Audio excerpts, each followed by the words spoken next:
Hey guys, tonight we're diving under the itchy wool blankets of Victorian England, where sleep is elusive bedrooms. Smell like coal dust and camphor, and the doctor's best advice might include bathing in vinegar or tying onions to your feet. Even Queen Victoria reportedly struggled with nervous sleeplessness, although her cure likely involved a bit more brandy and slightly fewer onions than yours. Not because it's dangerous, but because the sheer inconvenience, and while you're at it, comment where you're watching from and what time it is. I love seeing the night owls gather from all corners of the world.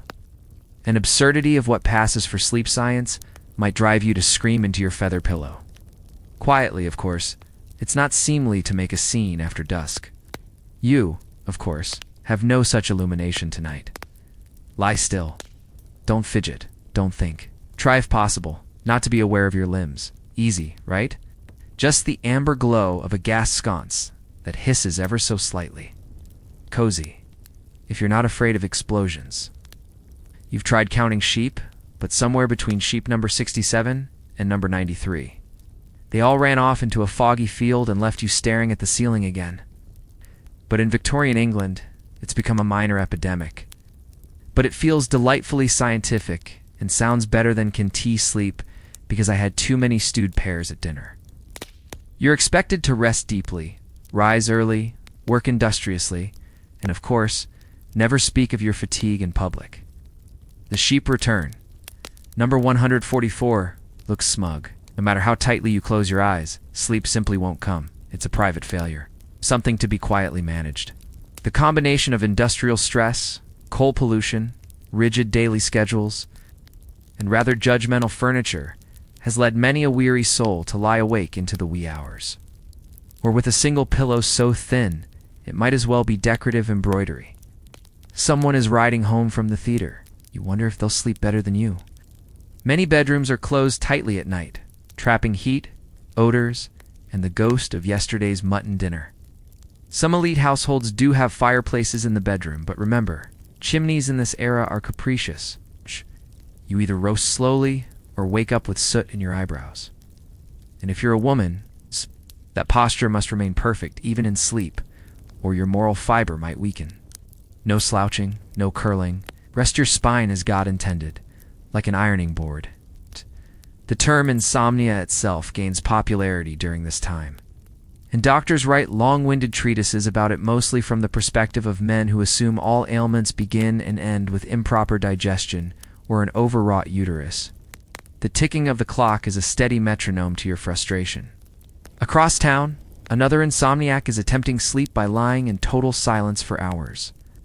Yet another is trying to calm themselves by mentally reciting the British counties in alphabetical order, though, honestly, even that might backfire when you hit Hertfordshire and remember your cousin's upcoming wedding you still have in TRSVPD too. You shift under the weight of several layers of bedding cotton. Wool, perhaps a decorative eiderdown that looks nice, could not sleep again. Took the syrup, mind remains agitated. Must consult Dr. P. But serves little purpose. I'm going to try to find a spot where the mattress springs. Dan T. poke, quite so pointedly. You're lying in a narrow bed, the window shut tight to keep out the notorious London smog. And your only company is the rhythmic creak of the floorboards as the house settles, plus your brain, which refuses to quiet down. Some families believe in this practice. Others think it stirs the blood and delays sleep. Like many Victorian ideas, results vary. You're not alone in this sleeplessness. The year is 1883, and insomnia is the fashionable ailment of the anxious upper classes. Tonight, you're trying to fall asleep. The Victorian waned. Spoiler, you probably won't survive this. So, before you get comfortable, take a moment to like the video and subscribe, but only if you genuinely enjoy what I do here. Now, dim the lights, maybe turn on a fan for that soft background hum, and let's ease into tonight's journey together. The gaslight flickers. The ticking of the carriage clock on your mantel feels louder than it should. Insomnia, as it turns out, isn't a new complaint. Historians still argue whether the Victorians truly had more trouble sleeping than other eras, or whether they simply wrote about it more after all. The invention of gaslighting and later electricity meant night was no longer sacred. The first advice you receive, you shift again. A popular Victorian belief is that your bed should be hard so hard. In fact, that many manuals advise sleeping without pillows. It's also commonly believed that air drafts are dangerous. But hey, you could always try journaling. Victorians loved a good diary, especially the kind filled with desperate nightly entries like, Dr. P, he'll appear later. Back in your room, you shift again. At this point, a servant might gently knock on your door, offering a hot brick wrapped in cloth to warm your feet. One fringe tip even recommends sleeping with your head to the north to align your body with Earth's magnetic pull. Does this help? There's something poetic about Victorian insomnia, how it mixes science, superstition, guilt, and ginger tea into one overcooked remedy pot. Your eyelids flutter briefly, then open again. Outside, a distant street lamp hums, and you hear the faint jingle of a hansom cab on cobblestones. You sigh, then sit up, then lie back down. But don't worry, you've only just begun. You eventually give up on simply lying still. It's clear your mattress more a sack of disgruntled springs than a sleep aid is not going to lull you into peaceful slumber. So you rise, shuffle in your nightgown, toward the kitchen, and reach for the most timeless, wholesome, utterly overestimated remedy in the Victorian sleep playbook: a warm glass of milk. Victorians believed in warm milk the way modern people believe in lavender-scented everything. Well, it was the gentle panacea, the go-to elixir for fretful minds and tired bones. A cup of milk warmed gently over the fire, they'd say, as if this alone could coax your mind into blissful unconsciousness. No need for opiates or incantations, just bovine juice, slightly less cold than usual. Tonight you heat it carefully in a small tin pot, watching the edges bubble. It smells faintly of hay and slightly of whatever the milkman was smoking this week. You don't question it. You sip slowly. Does it help? Maybe, slightly, but mostly it's just warm and a little weird tasting. Historians still argue whether the warm milk craze had any actual sleep-inducing effect. Some say the tryptophan content helps calm the nervous system. Others insist the comfort is purely psychological. Victorian physicians, ever ready with confident guesses, often claimed milk soothed the stomach, which they believed controlled every emotion you've ever had, including your insomnia. In this obsession with digestion, it runs deep. Nearly every Victorian sleep manual eventually circles back to your gut. Milk was thought to coat the stomach lining, keep your internal humors at peace, prevent wind, a polite term for nighttime gurgling. But the milk never works alone. Oh no. You're also instructed to add nutmeg, cinnamon, maybe even a few drops of laudanum if you can get your hands on it. That'll knock you out all right, but we're not quite ready to jump into the heavy drugs yet. First, let's give the milk a fair Victorian shake. You head back upstairs, warm dairy in hand. You've spilled a little on your nightdress, which you'll pretend not to notice. You settle in, sip the last lukewarm drops, and wait. Nothing happens. Some sleep guides suggest repeating calming affirmations while you digest your milk. Something like, I am relaxed. My thoughts are like feathers. I do not hate this mattress. Others advise reading a few pages of something dull. You pick up a copy of The Habits of British Ferns, and do your best to get lost in the riveting world of soil moisture. But even ferns can lull you to sleep when your mind's buzzing and your bladder is beginning to protest the dairy. Still, the milk ritual persists. Some households even built it into the routine. A milkmaid would deliver bedside servings in little ceramic pitchers with embossed quotes like "Rest well" and "Rise pure." One such maid famously dropped an entire tray during a visit to the Marquise of Granby, thus earning her a lifelong fear of both aristocrats and porcelain. Fringe variations of the warm milk theory abound. Some manuals suggest goat's milk gentler on the nerves, apparently. Others go so far as to propose sour milk, which has the added bonus of being entirely disgusting and probably doubling your insomnia with food poisoning. Let's not even get started on clotted cream. By now you're reclining once more. The room is warm and the milk is doing its best. A few moments pass. You think maybe this is it. Your limbs begin to feel a little heavy. Your breathing slows. And then the tick of the mantel clock, a draft under the door, and your neighbor's cat making an ungodly sound just outside your window. Alert again, well, back to square one. As a sleepy Victorian, you're warned not to consume cold milk before bed. Too shocking to the system, they say. And whatever you do, Never drink milk while standing. That's how you confuse your digestion and invite spiritual restlessness, according to one preacher turned amateur physiologist, who really had no business writing medical advice. One popular folk tale of the time tells of a widower in Yorkshire who drank cold milk by moonlight and promptly had vivid dreams of running a failed hat shop in the colonies. His friends said he'd been haunted by unfinished ambitions, though the milk probably had more to do with it than the moon.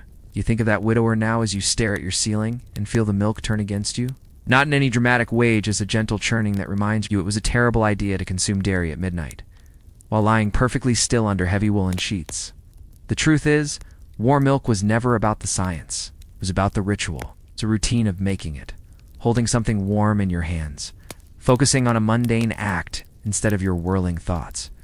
It's comfort disguised as medicine, and maybe that's worth something, even if the actual sleep never comes. You shift again. The milk pitcher rests on your nightstand, an empty witness to your failed attempt. You listen to the clock. You close your eyes, and then open them again. All right, time for something a little stronger. So the warm milk failed you? No surprise?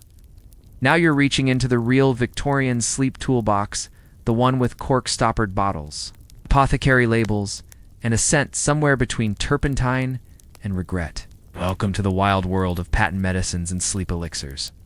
These weren't your grandmother's chamomile teas. These were bold, mysterious concoctions that promised instant rest, glowing skin, and possibly mild hallucinations. All without needing a prescription, because regulation was still about 30 years away. You shuffle downstairs to the cabinet marked tonics and treatments, which in many Victorian households was proudly displayed in the drawing room right next to the piano and the decorative aspidistra. Inside, you find an array of bottles with fanciful names. Dr. Murgatroyd's Dream Drops, Miss Penelope's Peaceful Syrup, Crampton's Cradle Comforter.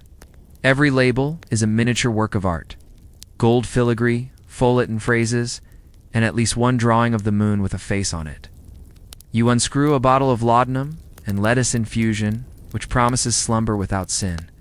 Laudanum, in case you've forgotten, is basically opium dissolved in alcohol, and Victorians used it the way modern folks use melatonin. Spoonful at bedtime, sleep like the dead. Or in some unfortunate cases, just don't wake up at all. Historians still argue whether the widespread use of opiates in Victorian sleep tonics was an open secret or simply blissful ignorance. Some doctors genuinely believed it was a miracle solution. Others issued vague warnings about muddled thoughts and pale children. Either way, the market thrived. One estimate suggests that by 1870, nearly every middle-class household in Britain had at least one bottle of laudanum, tucked somewhere convenient, usually near the biscuits. You eye another bottle labeled Dr. Wainwright's Nightly Nerve Nectar. It boasts a robust list of ingredients: morphia, valerian root, wine syrup, crushed beaver castor glands, and a touch of nutmeg. It claims to soothe troubled minds, especially those of poetic disposition. You're no poet, but you are dramatically tired. Need to try a spoonful. It burns a bit on the way down. Not in a terrifying way, just enough to make you question your decisions. Your stomach gurgles in response, and your brain starts to buzz. Is it working, or are you just tipsy? See, the trouble with patent sleep cures wasn't just the ingredients, it was the confidence. These potions promised sleep even when they did the exact opposite. Some tonics included caffeine to balance the opiates, naturally. Others snuck in ammonia salts or cinnamon oil to clarify the senses. It was a confusing blend of sedation and stimulation, like drinking a cocktail of wine, NyQuil, and a hint of Red Bull, and people swore by them. Famous authors, aristocrats, weary governesses, they all had their go-to bottle. Charles Dickens reportedly used laudanum for both sleep and stomach troubles. Elizabeth Barrett Browning was a lifelong user. It was seen as elegant, refined, a little touch of pharmacological mystery in your nightstand drawer. You lie back down, the potion now swirling gently in your veins. You think it's working? The clock ticks slightly slower, the edges of the gaslight blur. Your thoughts? Stretch, and then your heart races.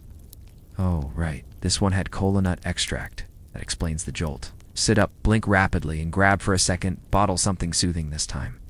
Perhaps the night bloom elixir, which features opium poppy, honey, and something called soothing salts of lettuce. The lettuce obsession will return later, but for now it adds a vegetal note. This time, you take a smaller sip. Let the liquid linger. You imagine the gentle descent into Victorian slumber. Lace curtains, velvet drapes, your consciousness gently folding like a fainting couch. But nothing is ever simple in this era. The dose is imprecise. Your body's confused. One moment you feel drowsy, the next your thoughts are galloping through memories of your cousin's disastrous wedding toast. You're not dreaming, just annoyed. Of course, these concoctions weren't all opiates and herbs. Some included downright bizarre additives. Beaver Castoria mies. Glands from a beaver's backside was used for its musky, allegedly calming properties. Snake oil, that too.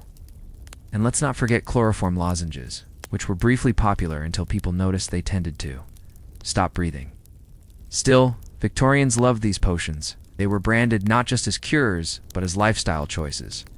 You weren't simply seeking sleep, you were a person of refinement, a thoughtful sufferer, a delicate soul with nerves. And nerves were fashionable. As you lie in your bed, your nerves now mildly intoxicated, and your stomach quietly regretting every decision. The sleep elixir hasn't knocked you out, but it has introduced a gentle buzzing to your limbs, and a desire to write poetry about the moon. You listen to the house settle. The potion fogs your vision just slightly. You might drift off, but just in case, you keep the bottle within reach. After all, if the first dose fails, Victorian advice suggests taking a draft the size of a walnut. How big is a walnut exactly? Better not to think about it. The bottle rolls slightly on your nightstand, clinking against a brass candlestick. You watch it wobble like it might perform a trick, then settle back with a sigh. Whatever tonic you just took is interesting. Not helpful, but definitely interesting. But you're still awake naturally. That's the thing about Victorian insomnia cures. They often solve problems you didn't have. Sure, your nerves are technically calmer, but your pulse is racing. Your mouth tastes like old licorice, and your eyelids are stubbornly alert. So you try something more natural. A method no Victorian manual failed to mention: the power of breath, posture, and prayer. Specifically, you're about to lie down the correct way. According to several 19th century health guides, sleep had everything to do with positioning. Not just where you lay your head, but how you angled your legs, folded your hands, and directed your thoughts. There were strong opinions on this, and one medical pamphlet from 1856 insisted that sleeping on your left side encouraged disordered dreams and excess blood to the brain, while the right side promoted digestion, virtue, and marital harmony. Historians still argue whether this was grounded in genuine medical theory or Victorian discomfort with left-handedness. Tonight, you decide to follow the widely accepted gold standard. Right side. Knees modestly bent, hands folded like you're mid-prayer or auditioning for a painting in a dusty church. Your head rests on one modest feather pillow. More than one is considered indulgent. It's bad for the spine. You're also meant to align your bed with magnetic north, a direction believed by some health reformers to channel natural earth energies and improve sleep. You're not entirely sure which way is north in your room, so you guess. That's very Victorian of you. Now comes the breathing. Slow mechanical rhythm, 4 counts in, 6 counts out. Not too deep, lest you stir up the vapors. Light, deliberate breaths, as though you're trying not to offend the air itself. In through the nose, out through the ever so slightly parted lips. You imagine yourself as a delicate steam engine, huffing gently toward unconsciousness. Victorian physicians were deeply invested in the moral implications of breathing. Shallow breathers were often portrayed as nervous or morally lax. Good, proper citizens took full, upright breaths that demonstrated both physical and spiritual integrity. There were even diagrams, cross-sections of lungs, annotated sketches of ideal posture. One physician claimed that poor breathing habits led to insomnia and weak character. Tough crowd. As you inhale, you attempt the mental trick recommended by more than one 19th century sleep advisor. Picture a white wall. It's just a plain, endless white wall. No pictures, no windows, no distractions. Hold the image until your thoughts fade behind it like fog. You try, you fail. The wall has turned into your 3rd grade schoolroom. The wallpaper is peeling, and your teacher is reciting multiplication tables in an accent that definitely isn't yours. You roll over, and a Another popular theory in the Victorian era was that people should go to sleep at precisely the same time every night, though it was no deviation, or the body would rebel. Some guides even suggested setting an alarm not to wake up, but to go to bed. Of course, without digital clocks, this meant having a house servant ring a small bell at 10:15 p.m. sharp. That'll lull you right to sleep, won't it? Sleep hygiene. They didn't call it that yet, but the obsession was real. Wash your face. Brush your hair 100 times. Change into cotton or flannel depending on the season, and never, ever wear constrictive garments to bed. Corsets and sleep do not mix, and yet some wore light stays to bed just to preserve posture. Can imagine how that worked out. You think about your own night clothes. A loose cotton shift, not too different from the average Victorian setup. Modest, functional, slightly itchy. But you skip the nightly foot soak in lavender water, so that may explain your current wakefulness clearly. As you try once more to settle, you remember one last suggestion? From the Household Guide to Health and Harmony.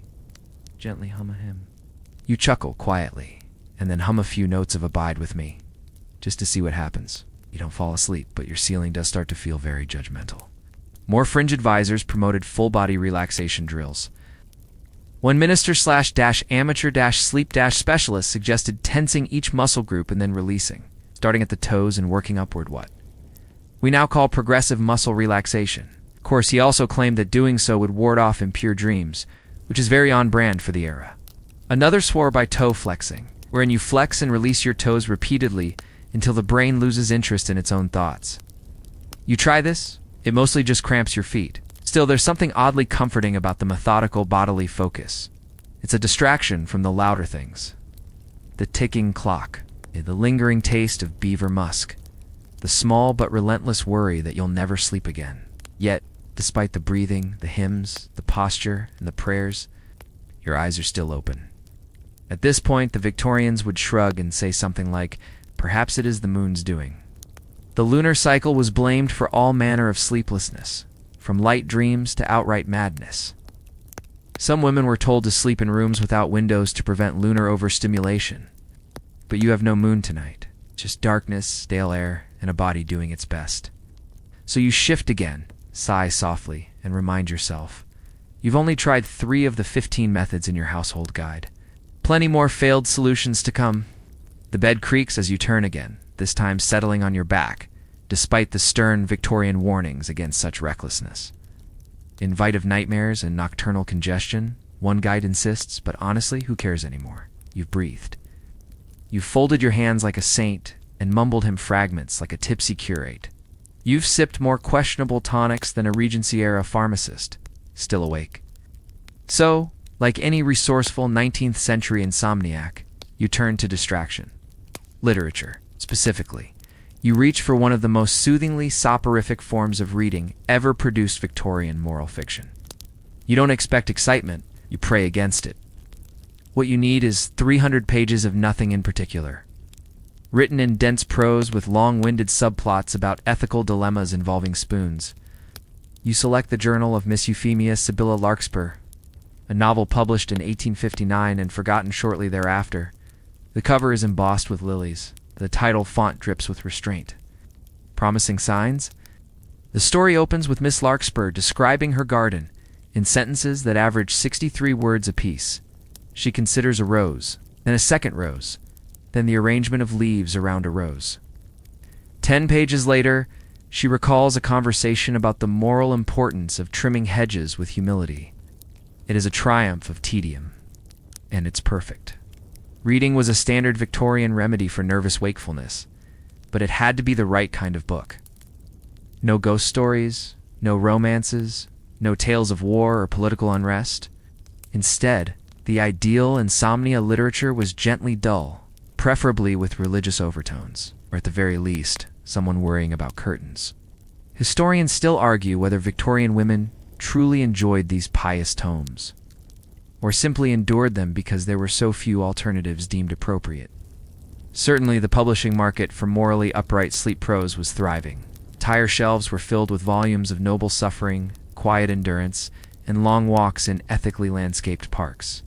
As you read, your thoughts begin to blur at the edges. Euphemia is now embroidering a sampler with a passage from Deuteronomy. Vicar may or may not be in love with her, but nothing is confirmed, and they've spoken twice. In 12 chapters, you yawn. The book is doing something to you. Not quite sleep, but a fuzzy veil of distraction, like wrapping your brain in damp velvet. Still, for those with the means, there was an even more luxurious option. Being read to. Wealthier Victorians often employed a household reader, usually a family member, but sometimes a paid companion, whose job was to sit near the bedside and drone gently through a dull volume until the listener nodded off. This role came with strict expectations, soft voice, slow cadence, and a commitment to not reading anything too interesting. Queen Victoria herself enjoyed being read to, though her choices leaned toward political memoirs and personal letters from obscure German cousins. Prince Albert, if he'd been around, might have nodded off first. For the rest of society, there were periodicals. You flip through a gently crinkled copy of the Ladies' Treasury and Housekeeper's Review, dated 1871. The articles cover such scintillating topics as the philosophy of tea dust, unsuitable night bonnets, and is lace morally dangerous.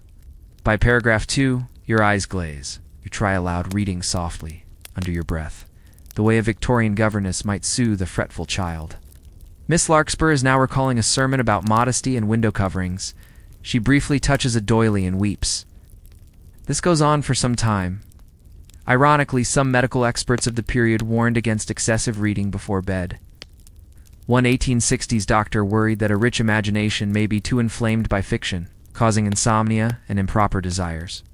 As a result, several manuals recommended Latin grammar exercises or agricultural treatises as safer alternatives. You try to imagine falling asleep to a chart of crop rotation techniques in Norfolk. Oddly, it almost works. Of course, there were those who believed in memorization as the true path to slumber. Commit one proverb per night to memory, and you'd not only grow wiser, you'd bore your own brain into unconsciousness. You recite silently. Cleanliness is the emblem of propriety. Propriety is the ornament of virtue. You forget the second half halfway through the third repetition. Even your eyes feel sluggish now. They're tired. Your body's tired. But your mind, it's still lingering in that strange space between sleep and wakefulness. It's tugging gently at thought threads that never quite form. And so you read on. Euphemia Larkspur is considering whether to replant the southern corner of her garden. There's tension. A neighbor expressed concern over lilacs. She writes a letter about it, and then takes it back. The vicar remains emotionally unavailable. It's mostly because he's been writing a treatise on manners in the Book of Ruth. Another yawn. One last page. Sentence unfolds, carefully braided with 3 semicolons and an unrelated reference to ancient pottery. You close the book. You're not asleep, but the edge has dulled. The chatter in your brain has softened to a gentle murmur. Somewhere, Euphemia is still staring at her shrubs, but she no longer needs you to follow along. You blow out your bedside candle. The room darkens. You wait. Not for sleep, just for quiet. The flame's afterglow fades behind your eyelids, leaving nothing but shadows and the quietest creaks of the house settling around you. You count them like sheep. One in the ceiling beam. One by the window. One somewhere behind the walls, suspiciously mouse-like, still not asleep.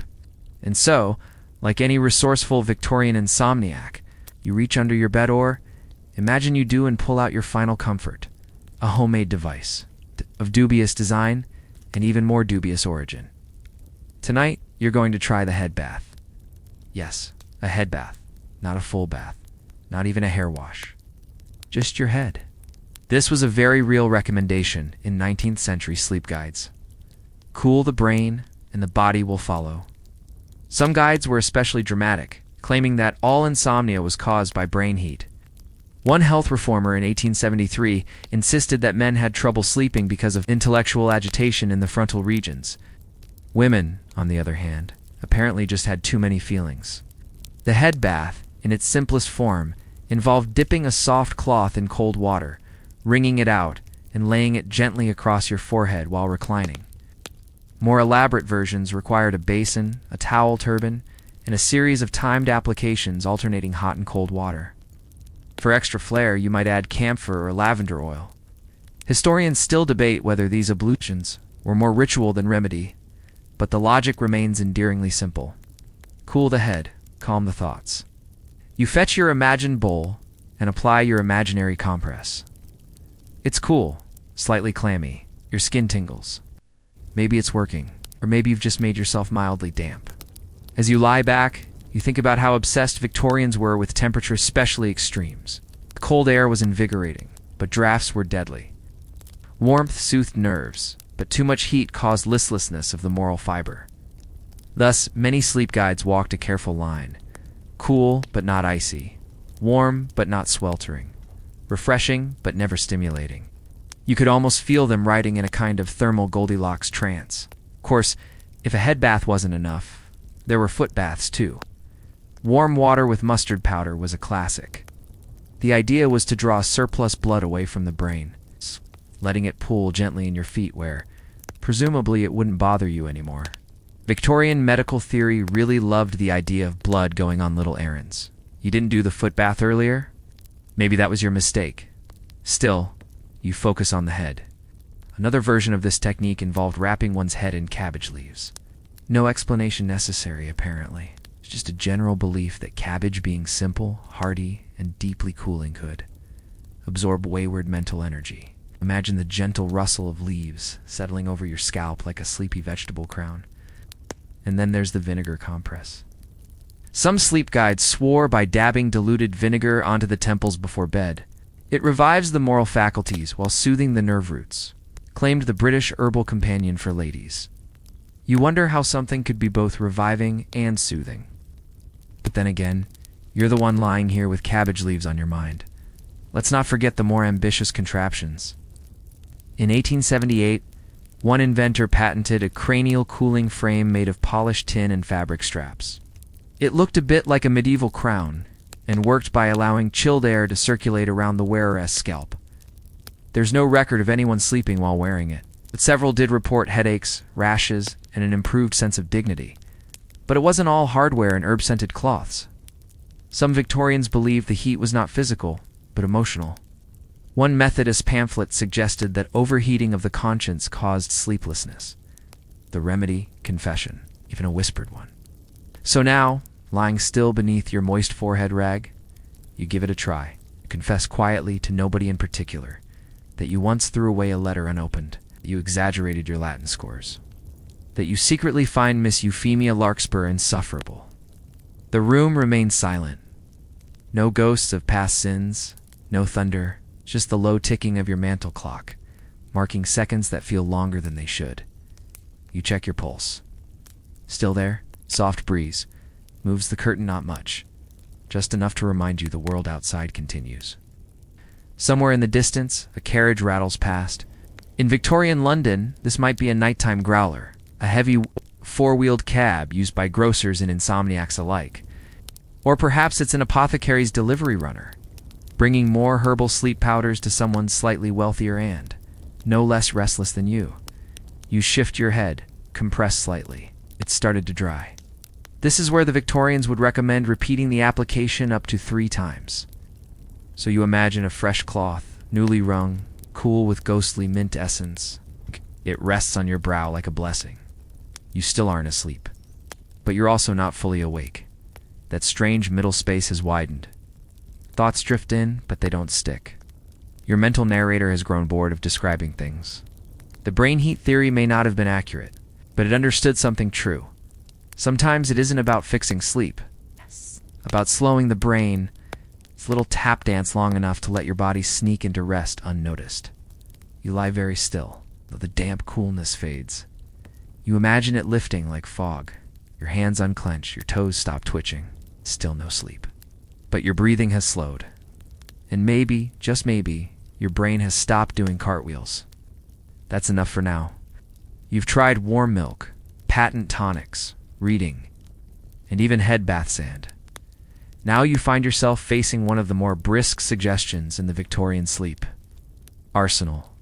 A cold bath at 2 a.m.? Yes. Freezing nighttime plunges were once considered soothing, and you can probably guess how that went.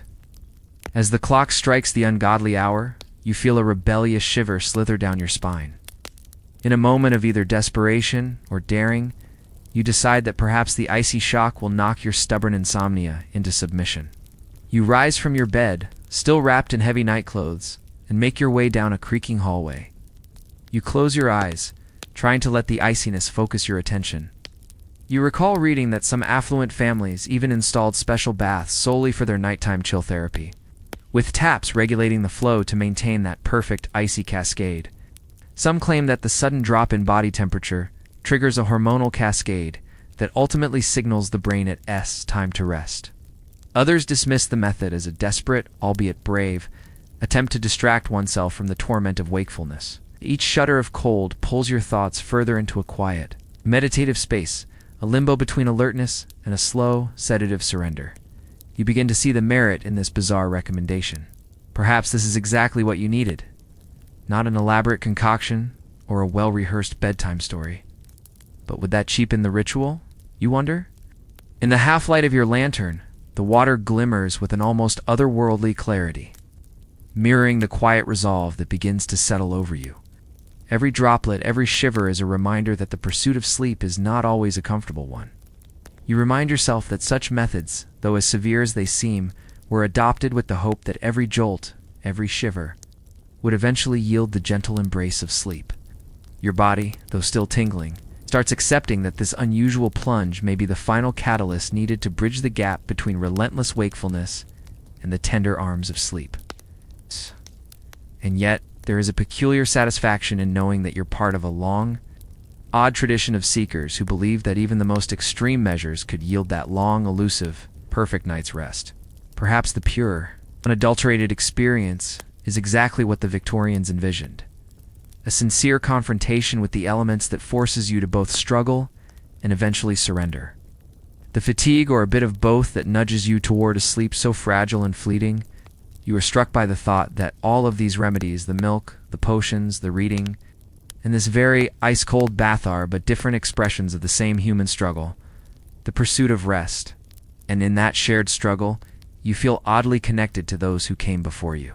It's almost poetic in its paradox, using severe discomfort to cultivate the very relief you so desperately seek. But a raw, unfiltered experience designed to take you out of your mind and into the moment. Either way, you're in it now, immersed in a bath colder than a winter's morning in Yorkshire. Your hair damp and slicked against your scalp clings with a weight that feels almost like a heavy, grounding blanket. It's peculiar how something so physically chilling can also instill a sense of cool calm within the chaos of your thoughts. The cold forces you to confront every sensation, the steady drip of water from the faucet, the faint rattling outside the window. Even the creaking floor beneath your feet seems to whisper that you are, indeed, awake and present. Others, in a fit of quixotic innovation, combined their cold baths with light massages, a veritable symphony of Arctic discomfort, intended to lull even the most relentless of minds into a state of surrender. And in that adjustment, there is a kind of intentional letting go, a slow easing into the quiet promise of sleep. Yet every time you try to settle deeper into that state, a reminder of the bath's bracing nature jolts you back to full awareness, a mischievous reminder that this method is as much a test of will as it is a physiological trick. It's a curious legacy, that sleep, this most basic of human pursuits, would be treated with such grand, unorthodox ritual. It's hard to reconcile the idea that freezing water can be calming when the first sensation is undeniably bitter and urgent. But the Victorians were known for their peculiar contraptions and methods. In that moment, the sensations are vivid, the tiny droplets clinging to your body, the lingering echo of cold that permeates your bones, and the soft ambient sound of your own breath mixing with the gentle plink of water against porcelain. For a brief while, your focus is purely on the sensation of being alive in the most acute way possible. Each cool touch reminding you that discomfort can be artfully turned into a method of self-discipline. After all, in an era when electric blankets were a wild fantasy, a cold bath represented both a physical reset and an experiment in endurance. The night is so dark that even the gaslights seem to cower in their sconces, offering just a hint of glow. The idea is simple. Immerse yourself, as fully as your body allows, in the icy embrace of a cold bath. Victorian treatises on insomnia sometimes recommended this bold method, claiming that the shock of the cold would reset the body's natural rhythms by arresting the nerve's overactivity. In modern terms, you might think it a form of extreme temperature therapy, but in this case, It's more likely to jolt you fully awake before eventually letting you drift off, as if you're caught in the throes of a power outage. In the corner of your modestly appointed sitting room sits a clawfoot bath, filled with water as cold as a moonlit graveyard. This will do wonders, you remind yourself, forcing a smile that feels somewhere between determined and slightly masochistic. You step fully into the bath. The cold is a shock, an electric slap to your senses.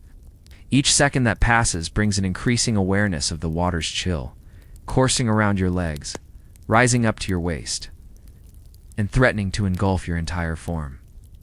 The water itself appears to ripple with a frost that you swear wasn't tea. There before a reminder that the chill of an 1880s winter is not to be trifled with. Pausing at the threshold, you take a tentative step forward.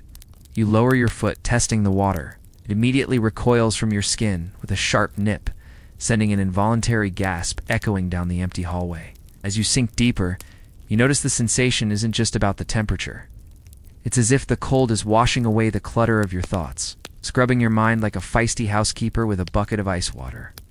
There's a strange, almost experimental quality to this practice. Historians still argue whether these nocturnal frosty dips were genuinely effective or merely a fleeting remedy for those desperate to experience any alteration in their sleepless state. Your skin prickles, and your muscles involuntarily tense before they begin to relax as the initial shock wears off. A delicate irony begins to emerge. As the chill numbs your extremities, it also dulls the incessant, exhausting chatter in your mind. You persist in the bath.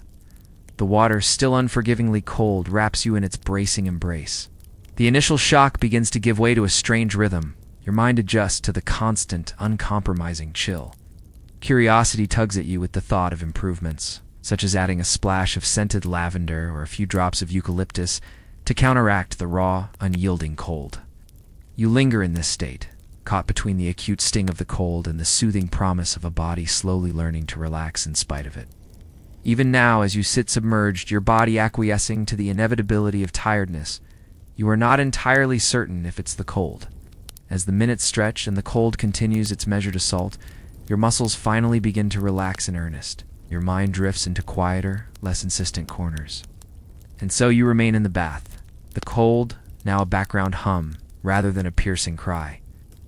As you rise from the cold bath, every inch of your skin tingling with icy defiance, you wrap yourself in a thick, slightly scratchy towel-coarse wool. Coarse, because in the Victorian age, comfort was considered a moral failing. You shuffle back toward the bedroom, cheeks flushed, teeth perhaps still politely clacking like an underfunded marionette, and you wonder, was this it? Was that frigid splash the miracle your sleepless body needed? But let's not get ahead of ourselves. The logic, baffling by modern standards, was that a gentle lift of the spirits might paradoxically allow a tired mind to finally exhale and collapse into slumber. In your case, maybe just maybe that lukewarm brandy toddy with a splash of laudanum might do the trick better than plunging into an ice coffin at midnight. Because now in your nightly routine of combating insomnia, you've reached one of the most contradictory remedies ever proposed. Enter stimulants for sleep. Perhaps the man behind Ebenezer Scrooge knew a thing or two about strange dreams. On one hand, the warming alcohol may have helped blood vessels relax, mimicking sleepiness. The wind outside scratches softly at the window pane. A cat yowls distantly on the cobbled street below, and the last embers in the fireplace crackle with quiet authority. Yes. There's something strangely reassuring in these contradictions, that the same society that recommended strict moral restraint also prescribed narcotic alcohol cocktails for a good night's rest. On the other, the caffeine in tea and coffee seems wildly counterproductive unless, of course, your particular brand of insomnia was the fretful, soul-gnawing kind that benefited from a little gentle distraction. Sensation is less intoxicating than expected, more like a warm suggestion, coaxing your thoughts to slow down and unspool into looser, gentler shapes. For the first time tonight, you feel a sliver of surrender. Not because you're chemically subdued, though. Let's be real. That probably helps, but because your body has grown tired of fighting sleep's elusive embrace. Some 19th century thinkers even believed that giving your body something to work on, it's like digesting a hot drink, would shift your focus from inner turmoil to physical processing. It's easy to imagine that countless others, long gone now, sat in similar rooms with similar nightcaps, whispering similar prayers to the gods of drowsiness. You feel like a passenger on a gently tilting boat, drifting further and further from shore. But occasionally their madness had a kind of poetry to it. The night no longer feels hostile, it's simply quiet, passive, waiting. The cup, the warmth, the deliberate sipping. It gave structure to a time of day that otherwise feels adrift. After all, insomnia isn't just a lack of sleep, it's a wandering state, a limbo. And a ritual, even a slightly tipsy one, gives you purpose, a task, a beginning to an end. There's comfort in that strange, shared absurdity. You're not asleep yet, but you're far from fully awake. Maybe it's okay if the tea was more psychological than physiological. Maybe the port just gave your brain permission to switch gears. Maybe, just maybe, that entire freezing bath was worth it purely for the absurdity of the story. Never tell anyone.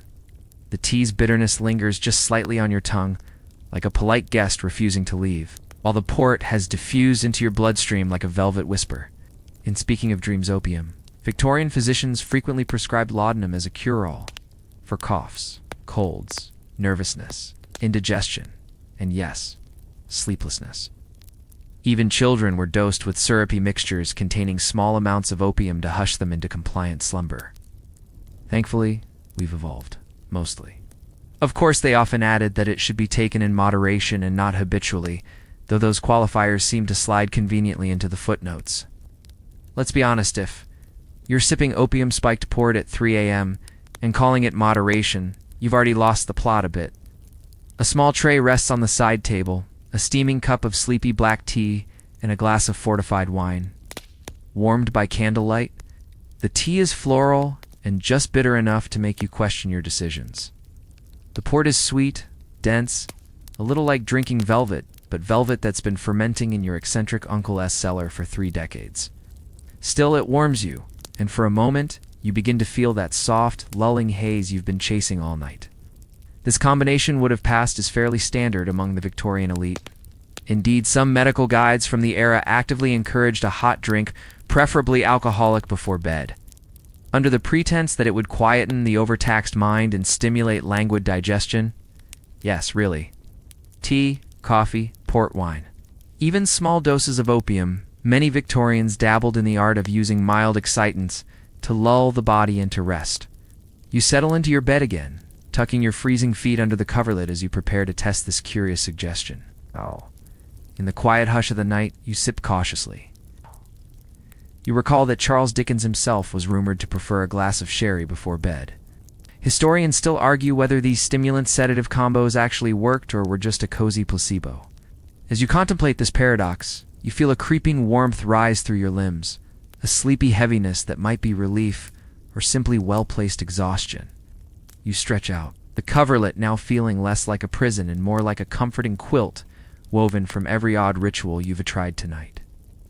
Quirky medical manuals of the era spoke solemnly about circulatory sluggishness and neural fatigue, peppering their advice with long-winded assurances that a pipe of tobacco or a jigger of port was just the remedy for mental unrest. Still, you press your lips to the rim of the wineglass again, the liquid swirling softly. The candle beside you flickers slightly as a draft swirls through the room, carrying the scent of extinguished flames and cold stone. You wonder if part of the charm of these contradictory cures lay in the ritual itself. The warmth now has curled up behind your eyelids. Your breathing slows, each exhale longer than the last. It occurs to you now that not every method needs to work in the clinical sense to offer relief. For now, you lie still beneath the blanket, limbs heavy, head floating in that borderland between waking thought and the dreamy sea beyond. And in the soft candlelight, with the last sip of wine warming your chest, you finally admit, the Victorians may have been half mad.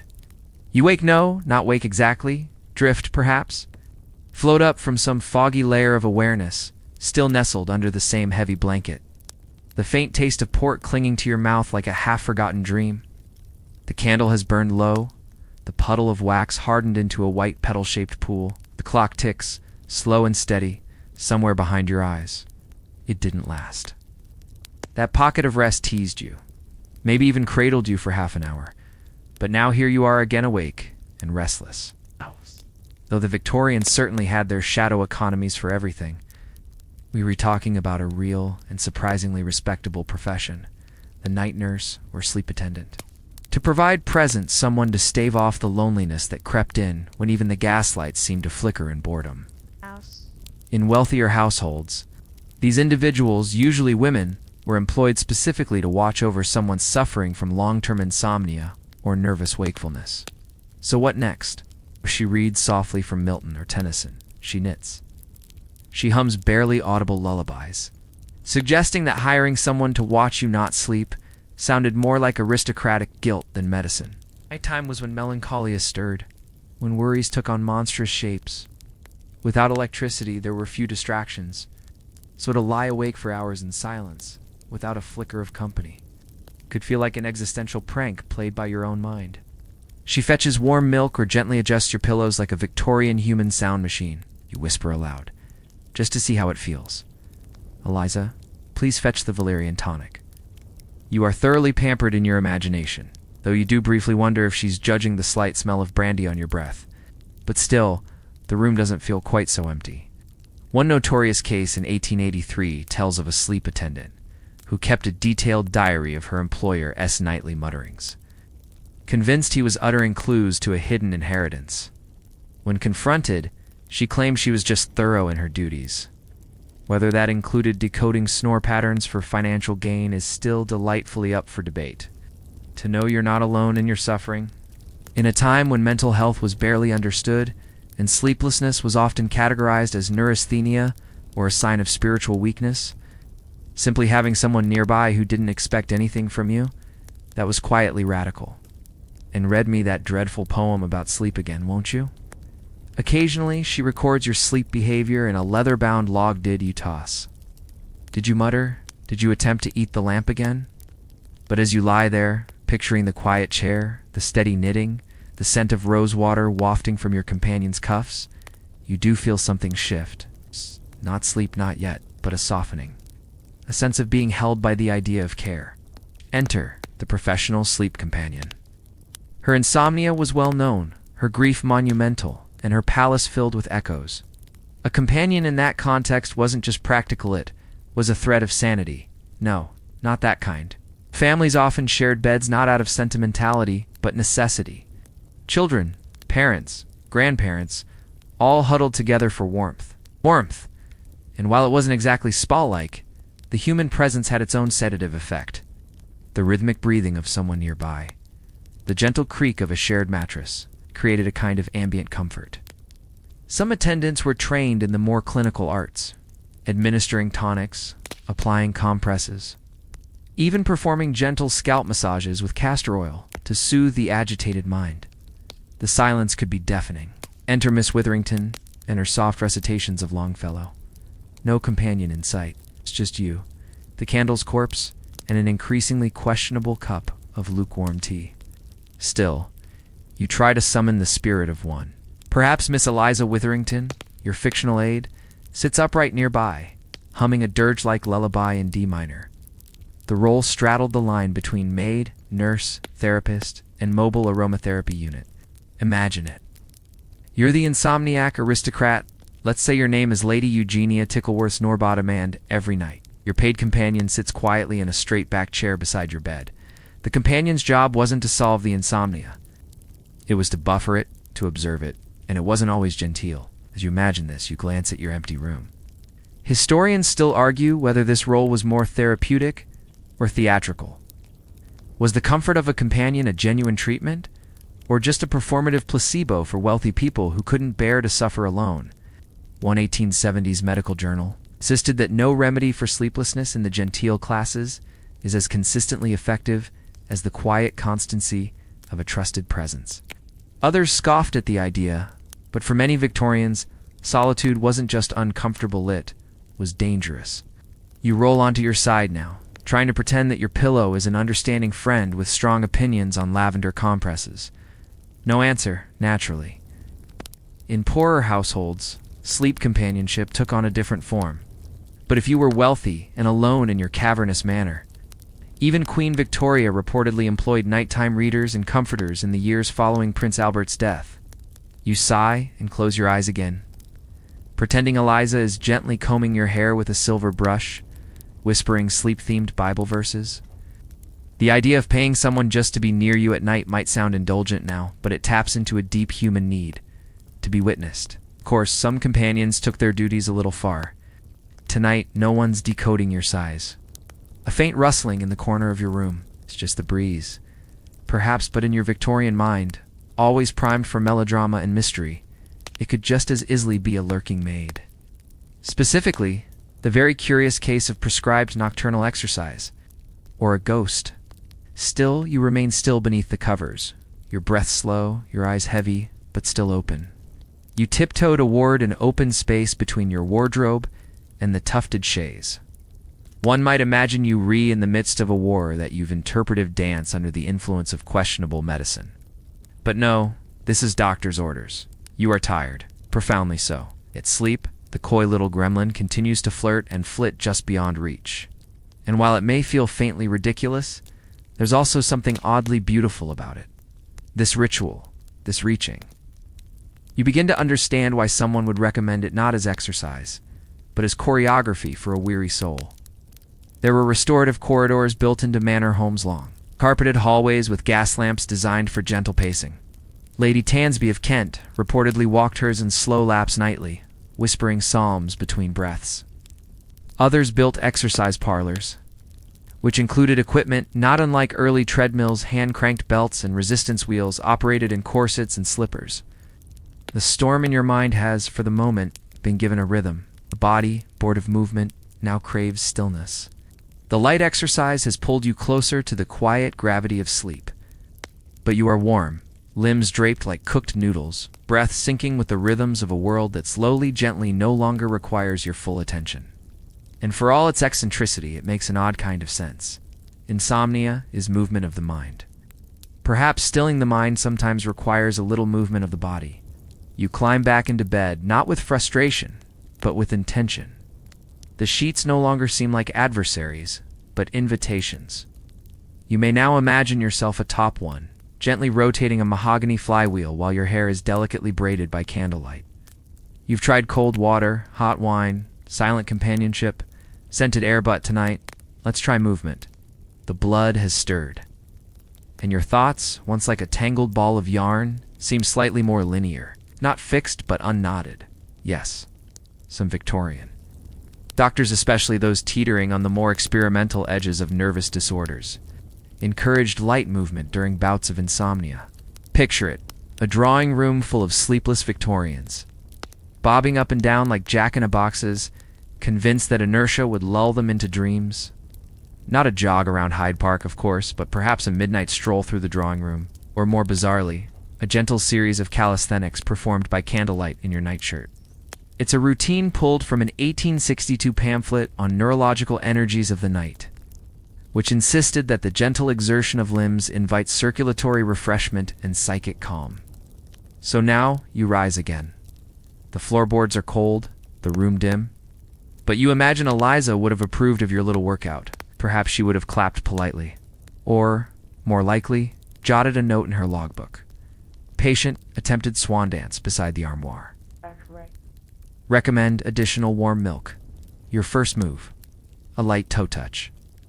Then a slow, dignified raising of the arms. Historians still argue whether these light Victorian night exercises were proto-physical therapy or just boredom in long coats. Some claim the entire idea was borrowed from Eastern stretching rituals, half understood and half invented by Western doctors eager to market anything new. You attempt something resembling a squat, though your dressing gown nearly betrays you. Still, it's oddly meditative. There's no rush, no goal, just this strange idea that maybe, just maybe, lulling the body with slow, mindful movement might trick the brain into following along. It sounds surprisingly modern, doesn't it? Not like a sleepy yoga class for ghost hunters. But here you are, in the pale flicker of gaslight, lifting your knees with exaggerated care, arms like swan wings. You pause, hand resting on a carved bedpost. Your breath is a little fuller, your chest open, not exhilarated, but oxygenated. In some wealthier circles, this form of midnight activity was ritualized further. Still, not all movement was elegant. One 1889 journal article described jostling a treatment where patients bounced gently on spring-loaded stools to stimulate sleepiness. And perhaps they weren't entirely wrong. Because as you slow your pace now, stretching your arms above your head one final time, you do feel something different. A softness, a slackening.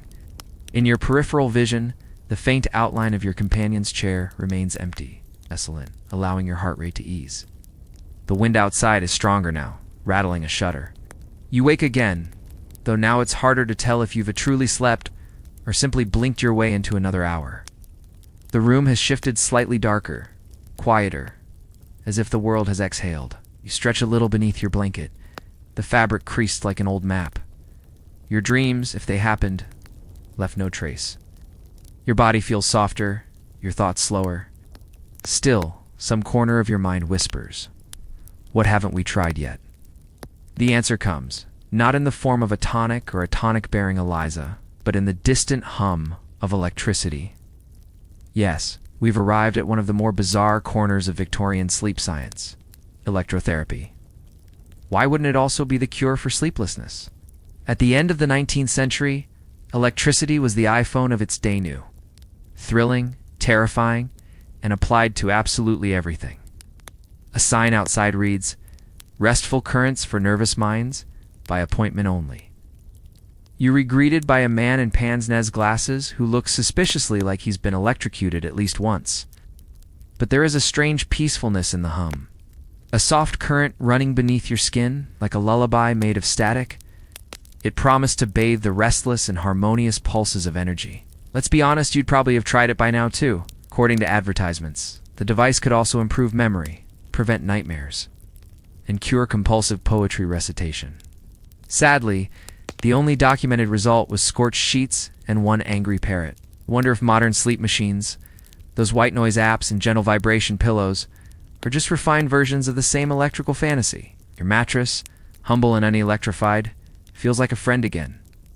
The currents of your own body, not the ones forced upon you, start to settle.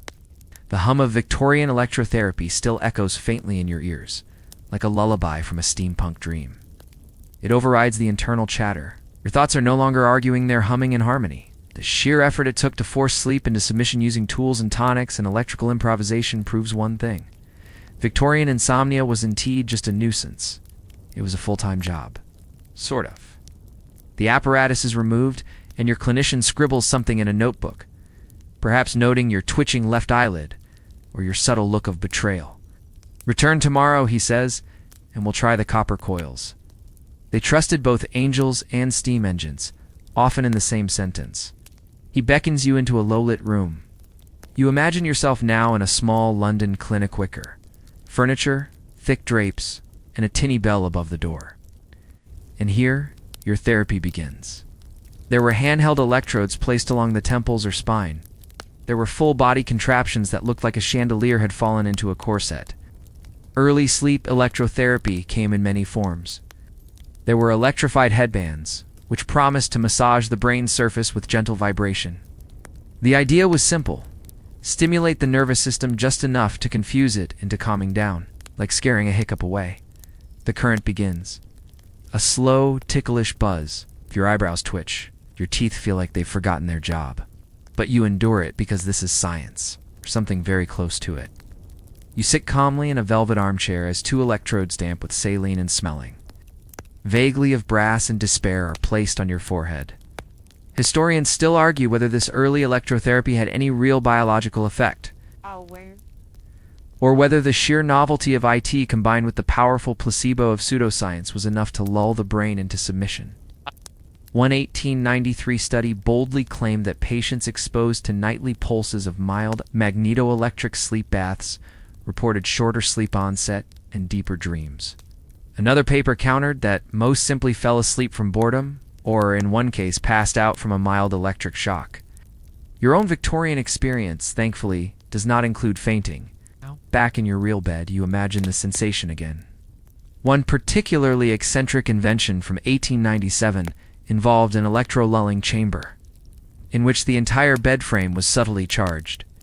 Still, For those who could afford it, the allure of electrical rest was strong. There's something undeniably futuristic about using invisible currents to ease the mind. It fits the Victorian tendency to marry mysticism and machinery. You sigh softly, imagining the buzz of 100 failed prototypes, wires tangled like licorice under satin bed sheets. Back in your imagined clinic, the electricity fades. Instead, you return to your bed, grateful not to be wearing anything powered by an experimental battery pack. And strangely, the room feels a little quieter now. Your limbs heavier. You breathe in. The candle flickers. Sleep feels a little less impossible. Your mind floats between the tick of the clock and the creak of the rafters, and you are once again awake. Not sharply but fuzzily like you. Washed up on the shores of consciousness with your socks still soggy from a dream. It's late or early. Can't really tell anymore. The fire's embers are low. The sky through the window is somewhere between soot and slate. You whisper to yourself, "What now?" And just then, perhaps remembered from a pamphlet, tucked beneath your pillow, you recall a very specific kind of bedtime guidance: celestial timing. That's right, Victorians weren't content to trust their own bodies or doctors alone. Sometimes sleep required consulting the stars. You can deny that the full moon still gets blamed for everything from insomnia to arguments over whose turn it is to wash the dishes. Either way, it was taken seriously by a surprising number of people, but you do so with purpose. Wrap yourself in a shawl, sip a calming tisane made of elderflower and wild lettuce, and peer upward. Doctors with formal training might not endorse it, but many had patients who swore by it. They'd compare dreams, discuss planetary retrogrades. Some swore by Venusian sleep oils, rubbed behind the ears to attract peaceful thoughts. Others claimed that sleeping with one's head pointed north improved circulation and dream clarity. Cosmic appointment. 1881. Count describes a man who blamed his insomnia on the appearance of Halley's Comet and insisted on sleeping beneath lead sheets to deflect solar madness. He did not even starlight. Unfortunately, he slept better, but he did develop a minor hernia from the weight of his mattress.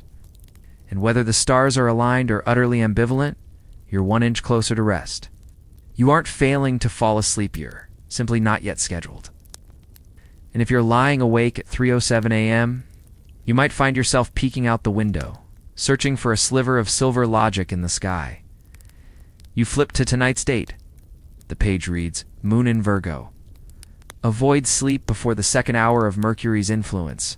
For many, especially in more spiritualist or country settings, the sky was not just decorative, it was diagnostic. Well, that explains everything. Sleep charts were drawn, not around circadian rhythms, but lunar cycles. You let them drift upward, toward the window. You can't see any stars. The London sky is too thick with soot, but you can imagine them. Pinpricks of wisdom. A map of sleep schedules written in ancient shorthand. A waning moon, best to drink lavender water and stay indoors. A full moon in Scorpio. Brace yourself for unsettling dreams and creaky joints. That you're not failing to sleep, you're simply aligning with the rhythm of the heavens. You slide out of bed, careful not to disturb your non-existent housemaid, and reach for the small, cloth-bound volume by your nightstand. Bromley's Lunisolar Almanac for Nervous Ladies. Victorian society was steeped in a curious mix of logic and lore, and this was nowhere more evident than in the rise of medical astrology. Not really, but because you've paused, refused to fight the silence. You've looked upward, and in doing so, dropped your shoulders. Let your lungs soften. The room hasn't changed, but your posture toward it has. According to some Victorian astrologers, certain moon phases, planetary positions, and even passing comets could make sleep more elusive or dreams more vivid. It all sounds absurd now, but is it? Historians still argue whether Victorian sleep astrology was a holdover from older folk traditions or a uniquely 19th century blend of mysticism and boredom. You imagine yourself now consulting your astrologically approved bedtime. It's not yet Mercury's hour, so you wait.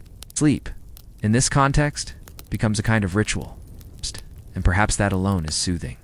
Back in your imaginary Victorian village, you might have attended an astral health circle, a small gathering of insomniacs who charted their energy levels by moonlight. Of course, not all celestial thinking was gentle. Still, for every eccentric, there was someone like you, just tired and willing to try anything. So you lie back now, pulling your blanket up to your chin. You don't close your eyes right away. oddly comforting. This idea that your rest isn't just a bodily need, but a part of some greater order. And slowly, something shifts. Not because of the stars. You yawn an old reliable gesture. It cuts through the moonlight like a sigh from your bones. The clock ticks on. You wake again, but this time it's different. It's not the jarring snap-to of earlier hours, but a gentler slide into awareness, like surfacing through warm tea. You're still tired, of course heroically tired, but there's a softness to it now, a cozy sort of defeat. You lie still, and for a moment, you do nothing but breathe. Then, a creak in the walls, a mouse. A ghost. Actual architecture. Beds. Bedrooms. Entire house is designed, at least in theory, with rest in mind. Just the house stretching in its old Victorian bones. A particularly judgmental teacup. Bedrooms were often placed facing east to catch the sunrise.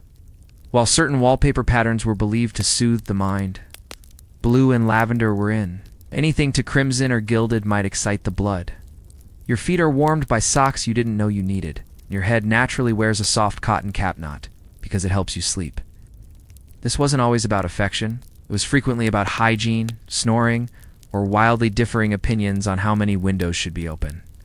The idea of separate bedrooms as a luxury, not a failure, was widespread.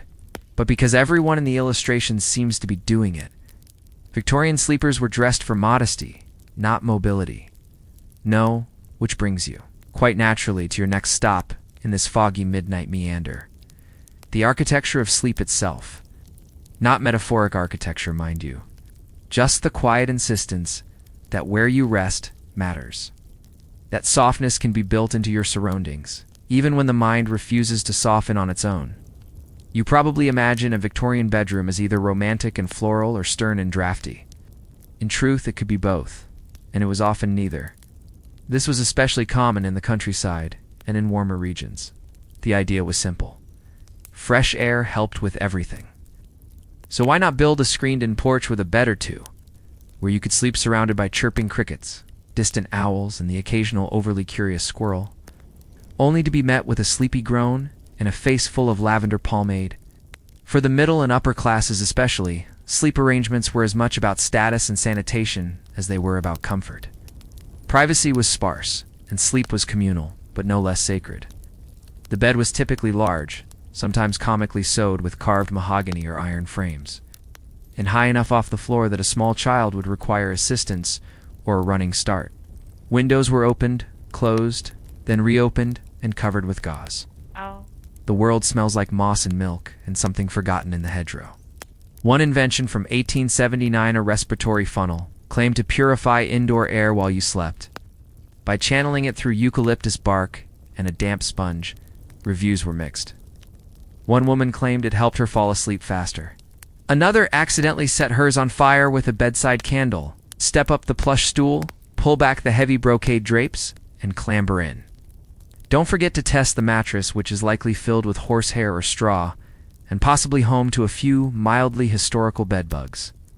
You, of course, require neither, because you are now the honored sleeper in such a room. Victorians were obsessed with ventilation.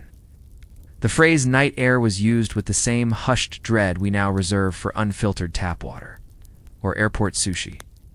Some people slept with windows cracked for health. Others sealed them tightly against death. Doctors frequently warned against letting miasmas in through the chimneys, as if the soot wasn't already a hint.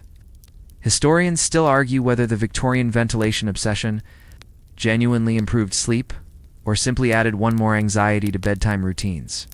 Still, the idea was noble. Build sleep into the structure of the home. And then there was the sleepwear. You slip now into a nightshirt, possibly monogrammed, and long enough to cause several minor domestic tripping incidents. Married couples, curiously, often slept apart, especially in the upper classes. You might imagine tiptoeing across a cold stone hallway at midnight, chamber stick in hand, to ask your spouse, "Are you awake too?" In smaller homes, space was tighter, families shared beds, children curled up like calm-shaped bundles beneath quilts. And here's a cozy detail. Many Victorian houses featured something called a sleeping porch. Tonight, you imagine such a porch. wooden beams above you, thin blanket tucked under your chin, a slow breeze curling through the screens. Hear a dog bark once, miles away. Sleep doesn't arrive in a hurry, but the space you've made the architecture, both literal and imagined, has invited it. And perhaps that's the most Victorian sleep cure of all. Not a potion, not a device, not even a comet. You shift slightly, a pillow size beneath your cheek. A breeze flickers across your toes. For the first time in a while, your body feels not just tired, but ready. You're back indoors, no more sleeping porches or distant owls. Just you, the lamp's low amber glow, and the sense that sleep is near, but not quite yours yet. It's like a polite guest who keeps circling the block before finally knocking. It's not quite a potion, not quite just a softly spoken suggestion, and a deep belief in the power of suggestion itself. So naturally, you reach for the next strange solution in your arsenal. Hypnotism. Into the deepest sleep of your life. His voice is low, deliberate, and just vague enough to be comforting. By the Victorian era, it had evolved into a blend of psychological therapy, stage act, and medical tool. Yes, hypnotism. The Victorian mind had a peculiar fondness for anything that tiptoed between science and sorcery, and hypnosis fit the bill perfectly. There are records of London sleep salons offering guided trance sessions. Soft chairs, dark curtains, and a man with a mustache murmuring, "Sample line, thou art safe. Thy cares are but clouds that drift." A little over the top, perhaps, but not unlike some guided meditations on YouTube today. You were very, very sleepy, till everyone was either deeply relaxed or politely bored. But now, you've paid a shilling to sit in a gently padded room while someone talks very, very slowly about floating on a cloud over the Scottish Highlands. Another claimed it had accidentally caused his patient to sleepwalk into a canal. You're not floating exactly, but you want to be. That counts for something. You recline now in your armchair, perhaps more accurately, your reposing apparatus and picture. Sharply dressed gentlemen with intense eyes and impressive sideburns approaching your bed. From gin-laced tonics and vinegar foot baths to celestial schedules and bed frame feng shui. And now here you are, trusting the power of repetition and relaxation to guide you a little closer to sleep. Others ... used it for party tricks. You are so tired. Not anymore. Even Queen Victoria was rumored to have shown an interest in hypnosis, though. Whether she tried it or just watched from a polite distance is unclear. Still, by the late 1800s, hypnotism had moved from parlors to hospitals, with some doctors experimenting with hypnosurgery. Yes, surgery under hypnosis rather than anesthesia. Brave, certainly. Sleep-inducing, hopefully. You are sinking, he whispers, sinking. That's the part the Victorians mastered. The routine, the pageantry, the gentle theater of sleep. Even if your eyes stay open just a moment longer. The act of listening, of softening your focus and breathing in time with someone else's rhythm, has its own quiet magic. You're not sure if you're buying it, but you don't object. And someone, perhaps yourself, murmuring, your thoughts are leaves. Your mind is a pond. The wind is passing gently overhead. Because something about that cadence, the elongated vowels, the slow rhythms starting to feel pleasant, familiar, like the voice of someone reading aloud, just to help you drift off. Hypnosis, or mesmerism, was wildly popular in the 19th century. Thanks in part to Franz Mesmer's earlier theories about animal magnetism. The idea that invisible forces flowed between all living things. Some physicians used it to try and cure anxiety, phobias, or insomnia. Historians still argue whether hypnotism truly helped Victorian patients sleep, or whether it merely gave them an excuse to lie still in a quiet room for half an hour, a luxury in its own right. There's even a pamphlet from 1886 titled The Somna Cure, which outlines a series of spoken affirmations to lull even the most stubborn insomniac into rest. You imagine now that you're the insomniac client. You've tried tinctures and tonics and stargazing. Of course, hypnosis also had its skeptics. One doctor dismissed it as a prolonged yawn dressed in pseudoscience. Yet the idea stuck. You blink now mid-yawn, and think about how many of these techniques were less about effectiveness and more about the ritual of trying. There's comfort in being told you will fall asleep, even if you don't quite believe it. So here you are, imagining a velvet-curtained sleep salon, a faint whiff of bergamot oil, a chair that leans just enough. You let that thought hang. You let it float. You've come a long way, haven't you?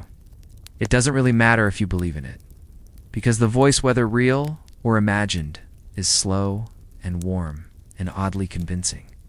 You are safe. You are still. And perhaps, just perhaps, we're finally starting to believe it. And so here we are, deep into the night and even deeper into your stack of Victorian sleep strategies. You're swaddled now in layers of quilt, sighs, and sheer historical exhaustion. But before the last candle burns out, there's one final chapter in your gentle ordeal: the soothing horror of Victorian sleep advice books.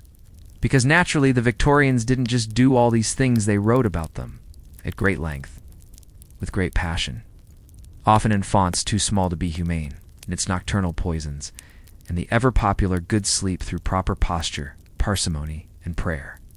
They were equal parts science, sermon, and deeply personalized guesswork. You imagine now a bedside table cluttered with such titles: How to Sleep Like a Christian, The Restorative Mind, and You Faithful, Read a Crack One Open. The pages smell like dust and camphor, the advice. Another warns against sleeping with your hands above your head, something about drawing blood away from the dreams. Yet another offers firm instructions for how to tuck oneself as a disciplined man might bed down a cannon. A mix of well-meaning observations, outdated science, and the occasional splash of Victorian drama. One book insists you sleep only on your right side, lest your liver drift improperly. He slept like a log, a bureaucratic log, but also just a little. Is weird. The brain given nothing sharp to hold on to. Yes, they were serious about sleep. Another recommends imagining yourself as a block of wood floating downstream, calm, smooth, and entirely free of ambition. You read on. You're listening to a slow, mildly ridiculous voice tell you stories about long-dead people who couldn't sleep either. And somehow, it helps. Because there's company in the quiet. There's solidarity in sleeplessness. Because despite the archaic phrasing and borderline mystical logic, these authors really were trying to help. They wanted you to sleep. Desperately. Perhaps too desperately. You suspect many of them hadn't slept properly in years, which would explain a lot of the sentence structure.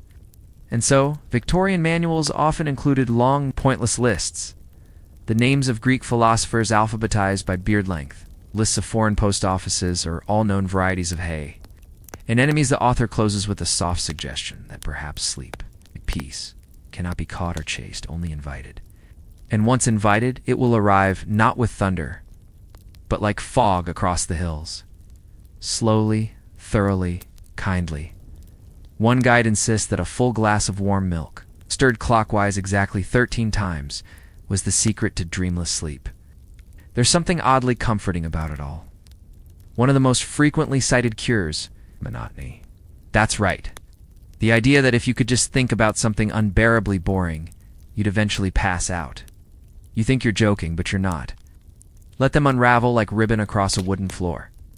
No more hypnotists whispering in velvet parlors or authors furiously scribbling bedtime laws onto the page.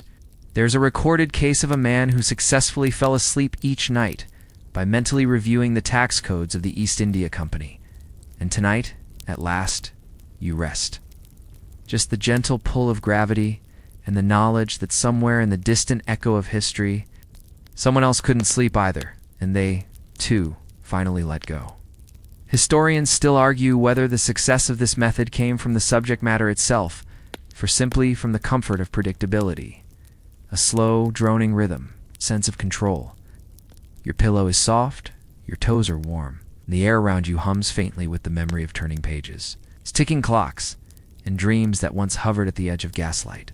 You lie back now and try it yourself. Let's see. Cabbage, cauliflower, cardoon, carrot, celery, chicory, chive. And yes, your eyes do feel heavier.